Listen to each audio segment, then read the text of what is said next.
So I've been thinking a lot about the fear of money and the fear of success over the past couple of months specifically. Um, I've struggled to understand over the past couple of years whether or not I feared success or if I feared money. If I had a bad relationship with money or success. I've done some NLP work on this. I've done therapy. I've tried self-hypnosis. And I've really started to come to the conclusion that I didn't struggle with success. I didn't fear success. In fact, for a few years, I took fake it till you make it to the extreme and literally lied about my success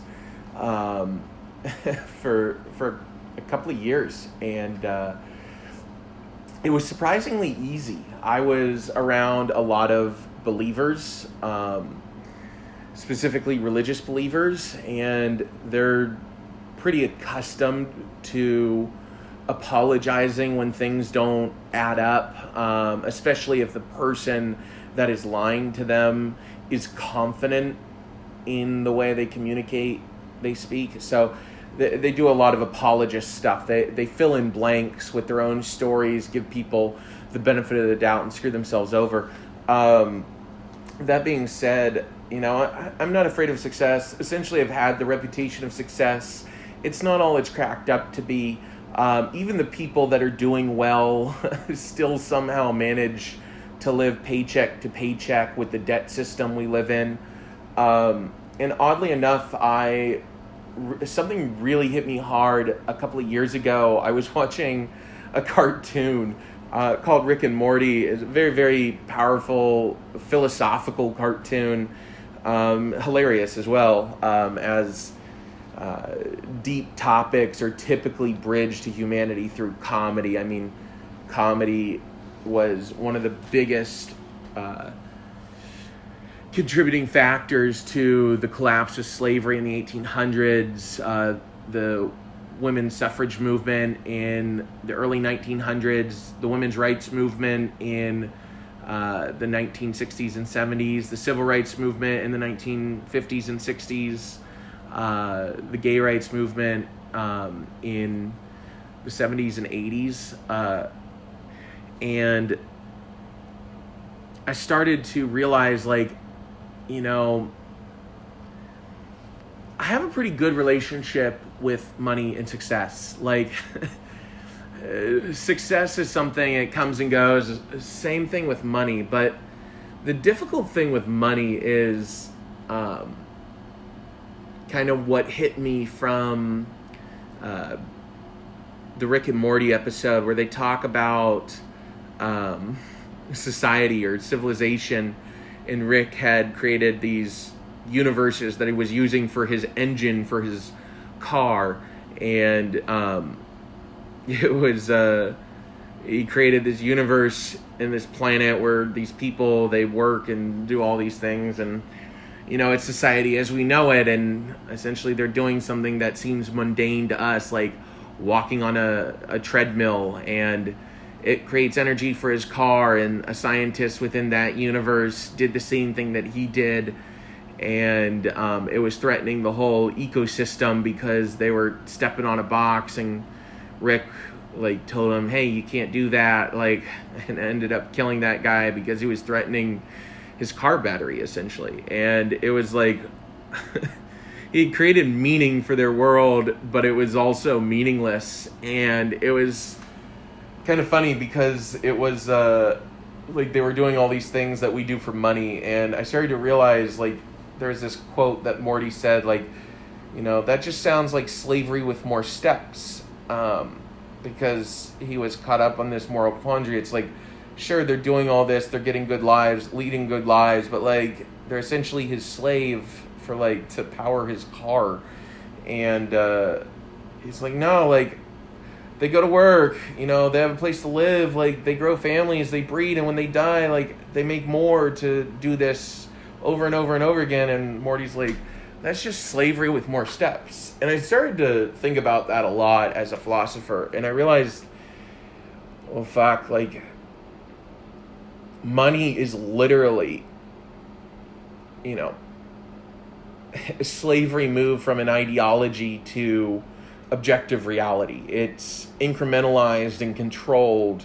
So literally anybody that wants money or needs money is a slave. But anybody willing to live without the want for money or not sacrifice for the need of money is free. Anyone willing to break the rules when it comes to money is a free person. You understand, like,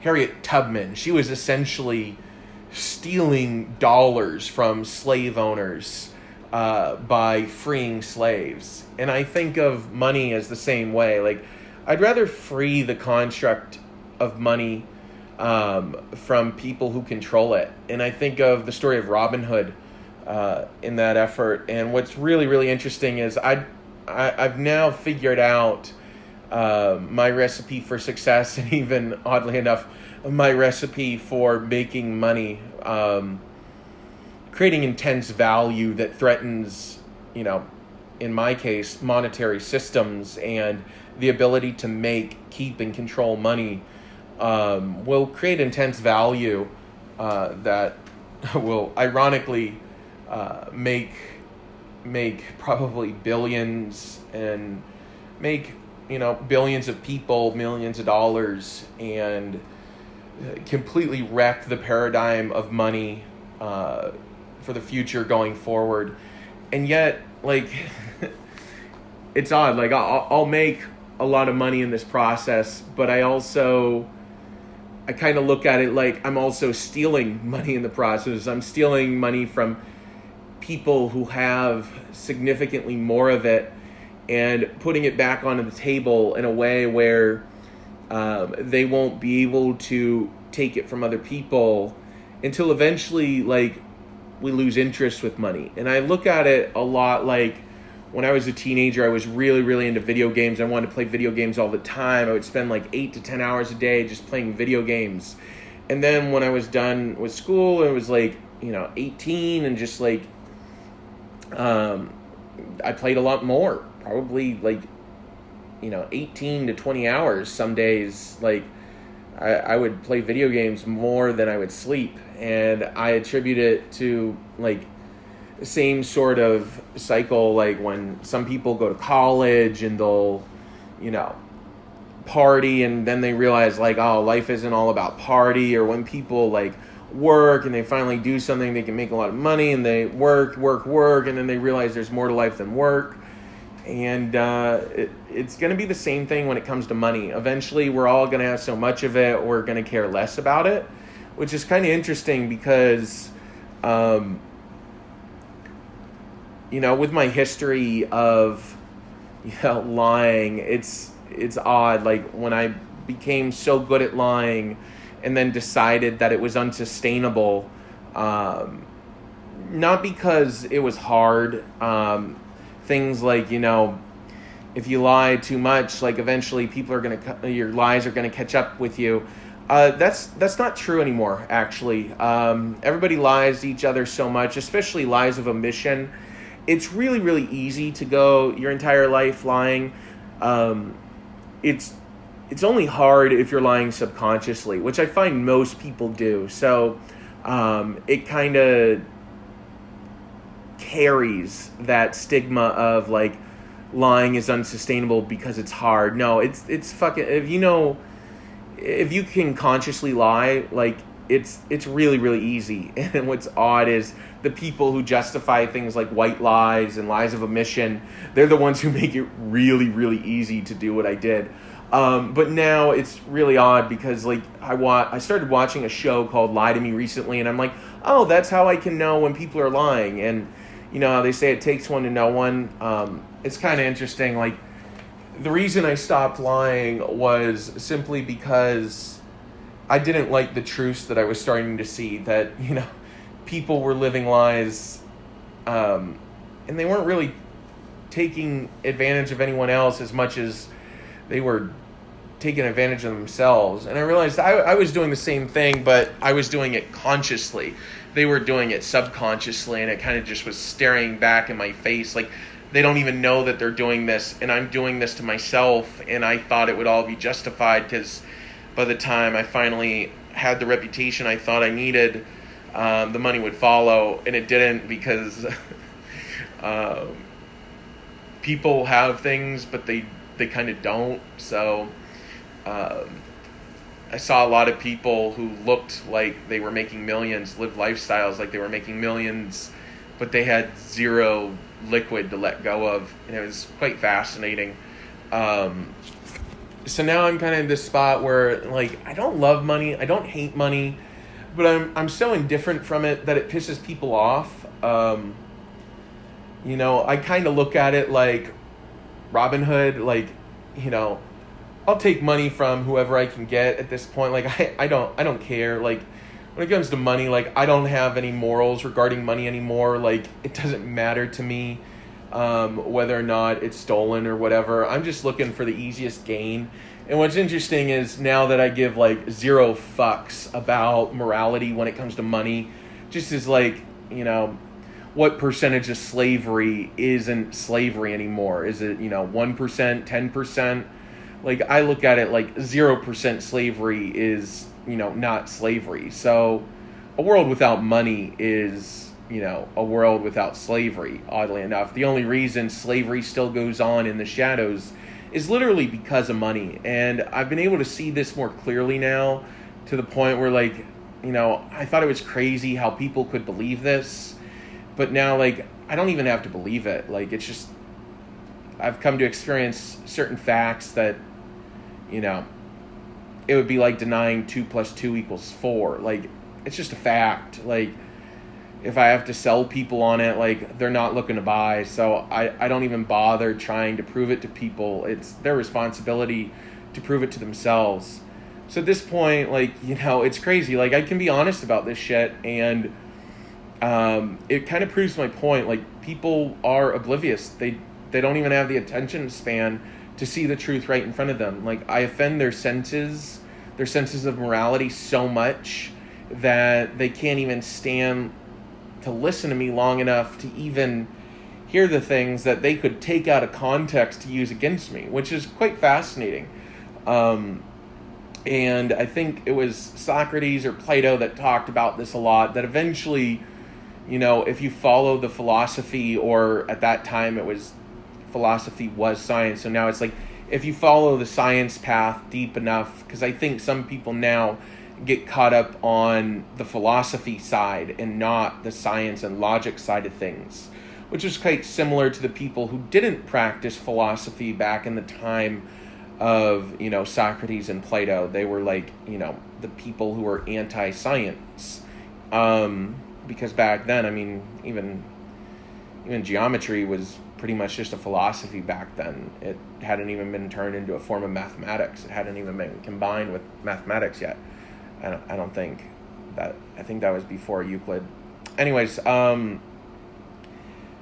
it's quite fascinating because, like, now I just see the world in exchanges of value and the creation of value, and I see things that don't create value as kind of worthless, so I have no desire to tolerate those things, and that upsets a lot of people, because I'm willing to sacrifice, even sabotage constructs that people think are valuable, because they, you know, they worship a god called money, and I don't respect their god, and yet, you know, I'm at this point where I know how to create the value I need to now to sustain myself.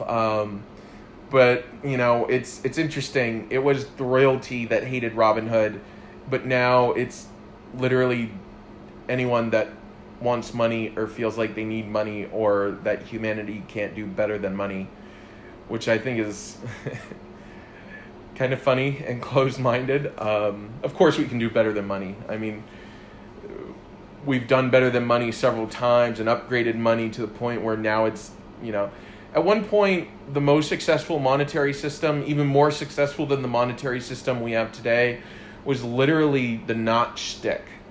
And it, it was literally just a king gave out these long sticks that he would create notches on, and it was like a credit system, and it lasted longer than our monetary system has, I think almost twice as long.